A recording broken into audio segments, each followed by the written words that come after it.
So, first of all, I want to talk to you, go back in time to your childhood, because when I was reading the show notes that you very kindly sent over to me, you had an awareness of spirit since childhood. Well, I was just when I mean, I was completely innocent of it all. I didn't realise when I was that child, obviously. But I'd often spend a lot of time in my own bedroom doing my art or playing, and I had these imaginary. Well, I thought they were imaginary friends. It started like that, and of course, obviously, as you realise that actually, no, they weren't shy but sociable, but and I looked and I'd look again and think they're gone again.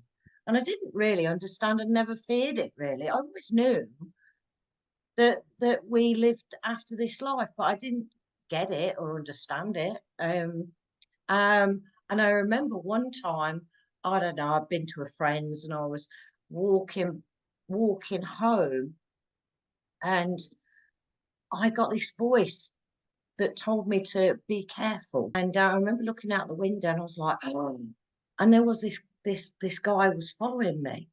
Um, and I thought, no, you're a youngster, but this voice within my mind was so strong. And then it was like, go towards the police station and you'll see. And I can see it now. And I remember walking down and I could see him in the reflection of the windows of the shops. And he was. So, and then, of course, by the time I got towards the police station, I actually went to the door of the police station and then he disappeared. And I was like, that was quite a profound experience. Mm. But again, I didn't understand it. I just trusted it, as you do when you're naive as a child. Yeah. And I remember in the house we lived in was an old farmhouse, but it was in a built-up area now. And there used to be all sorts going on in that house, knocks and bangs. And they used to say, and the dog used to suddenly stand at the bottom of the stairs and start growling, and all sorts of strange things. You'd hear the front door slam in the middle of the night, and you'd hear people walking up the stairs, and bizarre. As I got older, I thought it's haunted.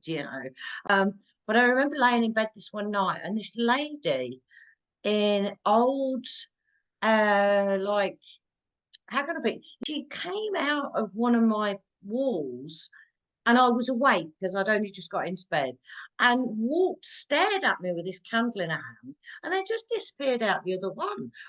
He says, "You look like you've just seen a ghost." And I went, "I just did." It was like,